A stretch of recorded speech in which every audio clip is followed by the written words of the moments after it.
अस्सलाम वालेकुम दोस्तों, मैं हूं आयशा। तो दोस्तों, आज आप इन दोनों तस्वीरों को अपने जहन में बिठा लीजिए। ख़ास तौर पर इस औरत की शक्ल को तो सबक की तरह याद कर लीजिए, क्योंकि आज ये दोनों तस्वीरें हमारे देश की सच्चाई है, हमारे देश का आईना है।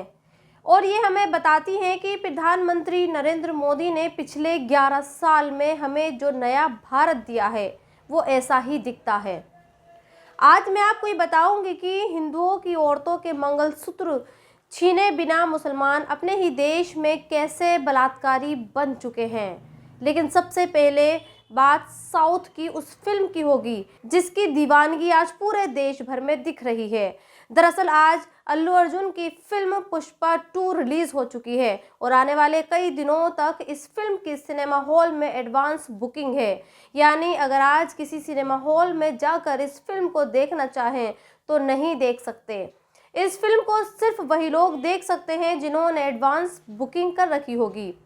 खैर, आज इस खबर को बताने का मकसद सिर्फ इतना है कि हमारे देश में जो लोग ये कहते हैं कि बेरोजगारी है, महंगाई है, उन्हें ये समझना चाहिए कि आज भी लोग हमारे देश में अपने पसंदीदा कलाकार के लिए जान तक दांव पर लगाने को तैयार हैं।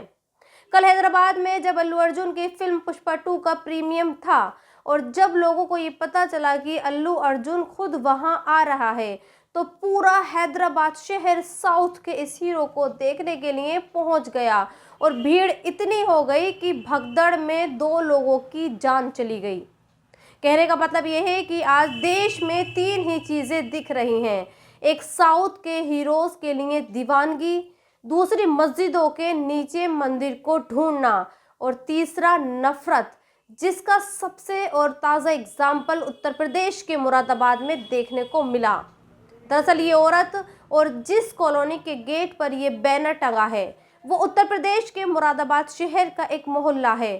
कॉलोनी में ज़्यादातर डॉक्टर रहते हैं और जब इसी कॉलोनी के एक डॉक्टर ने अपने घर को किसी मुस्लिम डॉक्टर को बेच दिया तो इस कॉलोनी के लोगों ने गेट पर एक बैनर टांग दिया और उस पर लिख दिया कि ये मोहल्ला हिंदुओं का है, यहाँ कोई मुसलमान नहीं रह सकता।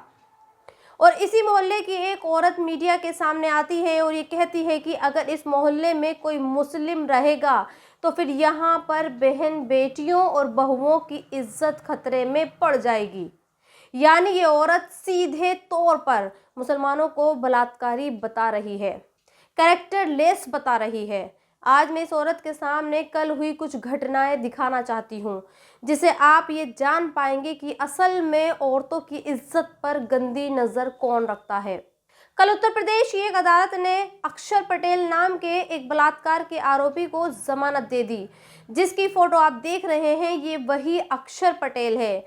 इसे और इसके 2 साथियों को पुलिस ने बनारस हिंदू यूनिवर्सिटी के एक स्टूडेंट के रेप के आरोप में गिरफ्तार किया था। पहले इसके 2 साथियों को जमानत मिली और अब इसे भी जमानत मिल गई है। कल ही एक और खबर आगरा से आई जिस मोहल्ले में मुसलमानों की नो एंट्री बैनर लगा दिया गया। ये आगरा वहां से 199 किलोमीटर की दूरी पर है। कल आगरा पुलिस ने एक मां और एक चाचा को गिरफ्तार किया। जानते हैं क्यों? क्योंकि मां ने अपने 8 साल के सगे बेटे को देवर के साथ मिलकर मार डाला था और इसीलिए मारा था। मां का देवर के साथ अफेयर था और बेटे ने मां और चाचा को आपत्तिजनक हालत में देख लिया था। लिहाजा मां और चाचा ने मिलकर 8 साल के मासूम की हत्या कर दी। और मैं मुरादाबाद की इस औरत को ये भी बताना चाहती हूँ कि इस माँ और चाचा का नाम यशोदा और भानु है। और मैडम जी, एक खबर आपके लिए लखनऊ से भी आई है। इन दोनों लड़कों को आप देख रहे हैं, उन्होंने उत्तर प्रदेश की पुलिस पर हमला किया है। जानते हैं क्यों? क्योंकि पुलिस इन्हें एक इंस्पेक्टर की बेटी से चेन लूटने के इल्ज़ाम में गिरफ्तार करना चाहती थी और जब पुलिस इन्हें गिरफ्तार करने पहुंची तो उन्होंने पुलिस पर हमला कर दिया। और जानती हैं मैडम जी इन दोनों के नाम क्या हैं? स्नेहिल श्रीवास्तव और अपूर्व श्रीवास्तव।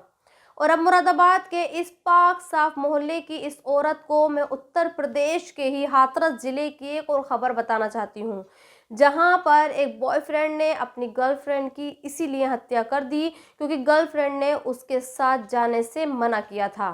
लिहाजा गुस्से में आकर बॉयफ्रेंड ने अपनी गर्लफ्रेंड को गोली मार दी और गोली मारने वाले बॉयफ्रेंड का नाम शिवम है और जिसको गोली मारी उसका नाम पल्लवी है। और जहां तक मैं जानती हूं ये दोनों ही नामों का ताल्लुक मुसलमानों से नहीं है। खैर, मेरा इन खबरों को दिखाना ये नहीं है कि क्राइम सिर्फ एक मजहब के लोग करते हैं, बल्कि मुरादाबाद के इन लोगों को ये बताना है कि क्राइम या फिर क्रिमिनल का ताल्लुक किसी एक मजहब से नहीं होता। क्रिमिनल क्रिमिनल होता है, उसकी कोई ज़ात या कोई मजहब नहीं होता। इसीलिए मुसलमानों को ये कहकर अपने मोहल्ले में नहीं रहने देना कि उनके आने से उनकी बहन बेटियां का इज्जत का खतरा है। ये सिर्फ उस मजहब के लोगों के प्रति नफरत को दिखाता है, ये उन लोगों की मानसिकता को दिखाता है। वैसे देखा जाए तो इस नफरत के लिए मुरादाबाद के ये मोहल्ला भी जिम्मेदार नहीं है। ये लोग वही कर रहे हैं जो इन्हें बताया जा रहा है और जो इन्हें समझाया जा रहा है। जब हमारे देश के नेता रात और दिन ये कहेंगे कि एक रहोगे तो सेफ रहोगे, बटोगे तो कटोगे जैसे नारे देंगे, तो फिर उस देश में आम लोगों का दिमाग खराब होता ही है। और फिर हमारे सामने मुरादाबाद जैसे केस आते हैं जहां खुलेआम कॉलोनियों के गेट पर इस तरह के पोस्टर्स टांग दिए जाते हैं। और हैरानी की बात तो यह है कि ये खबर हमारे देश की टीवी मीडिया को नहीं दिखती, उसे सिर्फ बांग्लादेश नज़र आता है। उसे ये तो दिखता है कि बांग्लादेश में हिंदुओं पर जुल्म हो रहा है, लेकिन उसे मुरादाबाद का ये मोहल्ला नहीं दिखता।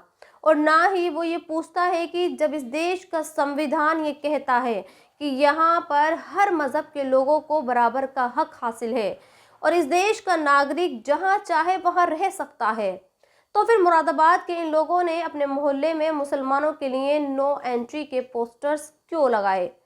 कल फिल्म अभिनेत्री और मथुरा की बीजेपी सांसद हेमा मालिनी ने पार्लियामेंट में बांग्लादेश का मुद्दा उठाया और देश की संसद को ये बताया कि बांग्लादेश में हिंदुओं का नरसंहार हो रहा है। इसके अलावा एक और धर्मगुरु जिनका नाम देवकी नंदन ठाकुर है, उन्होंने भी यूनाइटेड नेशन यानी यूएन को एक चिट्ठी लिखी और ये कहा कि जो यूएन दुनिया के लोगों की आवाज़ को उठाता है उसे बांग्लादेश क्यों नहीं दिखता। तो बात दरअसल ये है कि देवकी नंदन ठाकुर साहब, यूएन को तो मुरादाबाद भी नहीं दिख रहा। दुनिया में ऐसा कोई मुल्क नहीं होगा जहां एक देश के लोग अपने ही देश के लोगों का बायकॉट करते हैं और उन्हें बलात्कारी बताते हैं। तो दोस्तों, आज के इस वीडियो में इतना ही। आप भी अपनी राय कमेंट्स बॉक्स में लिखकर मुझे ज़रूर बताएं और अब तक आपने मेरे चैनल को सब्सक्राइब नहीं किया है तो प्लीज़ सब्सक्राइब ज़रूर कर दें। शुक्रिया।